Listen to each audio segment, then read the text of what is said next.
Long ago, in the warm valley of Eloko, where the earth smelled of roasted maize and early morning dew, lived a woman named Denaya, the most beloved bread seller the village had ever known.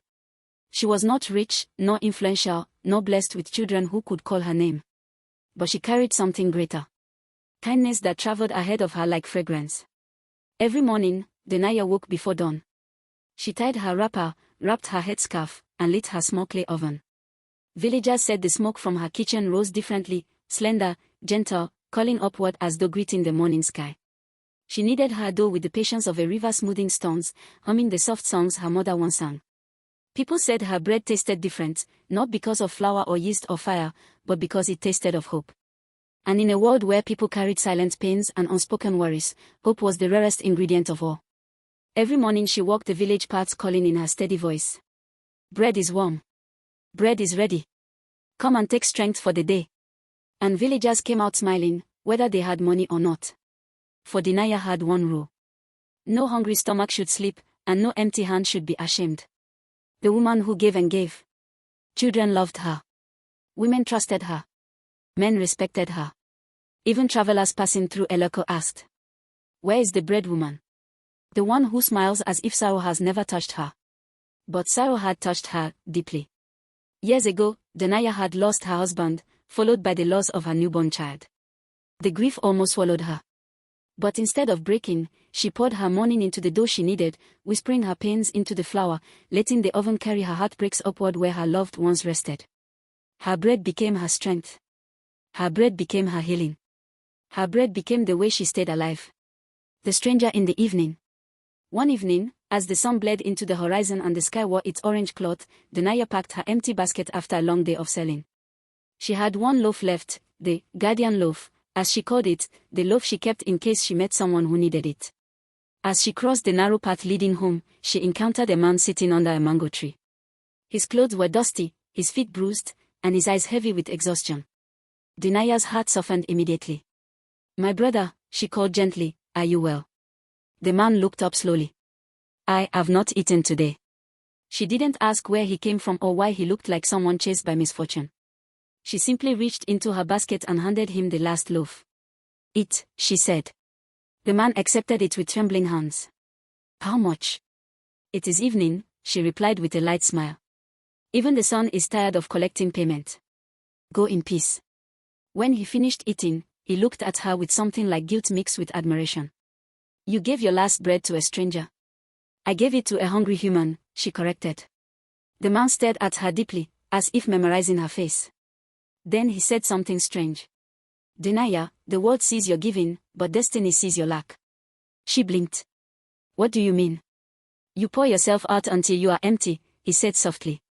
"One day, you may give the last piece of yourself, and no one will notice you are fading." Then he stood and walked away into the night. Denaya watched him disappear, troubled, but not frightened.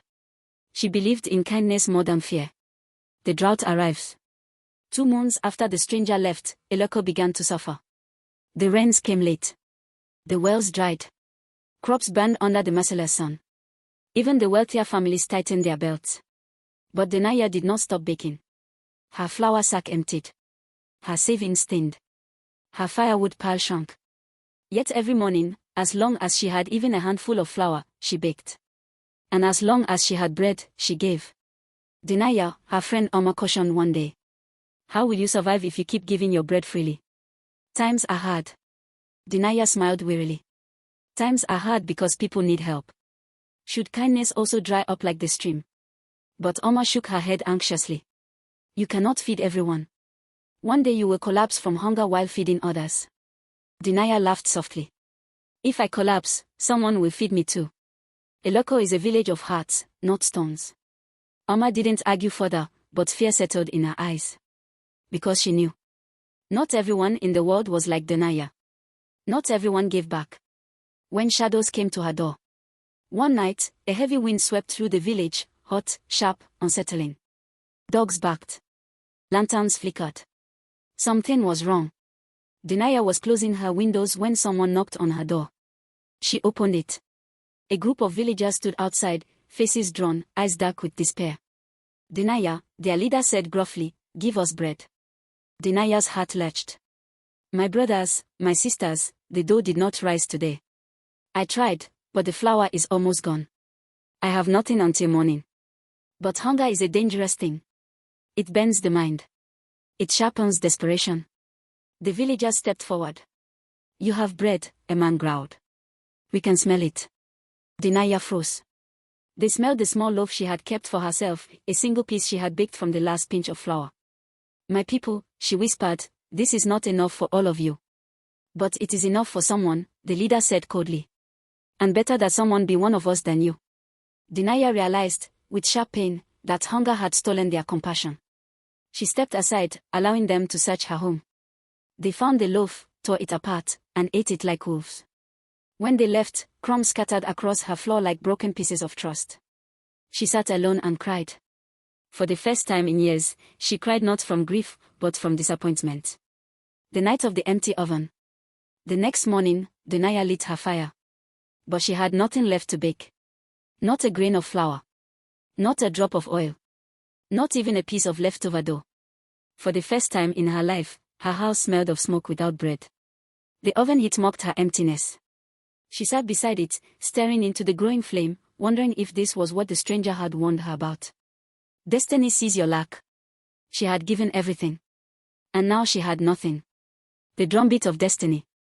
Just as the sun began to rise without joy, a sound echoed from outside. Boom. Boom. Boom. The village drum. A call for gathering. Denaya rushed outside with dread swelling in her stomach. Everyone was heading toward the village square. In the center stood the village chief, his face stern and troubled. Beside him stood a man wrapped in a faded blue cloak. Denaya gasped. It was the stranger. The same man she fed under the mango tree. But his face no longer looked worn, his posture no longer slumped. His eyes were sharp and clear, his presence commanding. The villagers whispered. Who is he? Why is the chief standing with him? Did he bring news? But when the stranger spoke, his voice boomed across the square. People of Eloko, do you know the woman called Denaya? Every hand rose. Every voice answered yes. The stranger nodded. Do you know she fed your children? Fed your elders? Fed travelers she never met? Fed even those who insulted her? Fed even those who could not pay? Voices murmured. Heads bowed. Do you know, the stranger continued, that while you kept a little for yourself, she kept nothing for herself? Silence. Do you know that 2 nights ago, some of you took her last bread by force? The square exploded into whispers of shame. Some villagers hid their faces.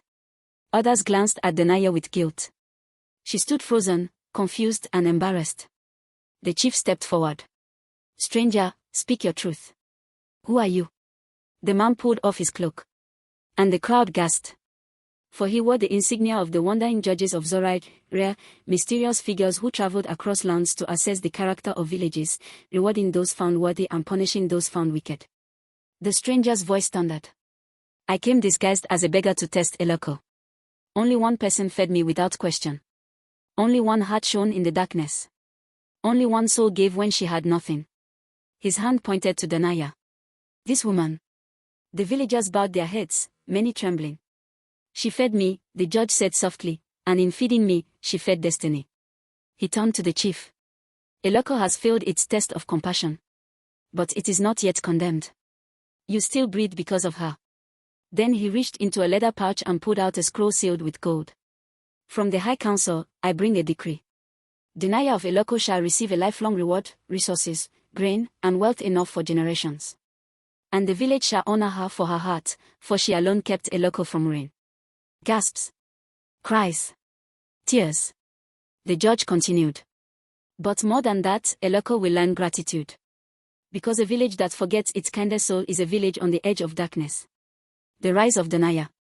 The villagers rushed to Denaya, kneeling, apologizing, embracing her, begging forgiveness.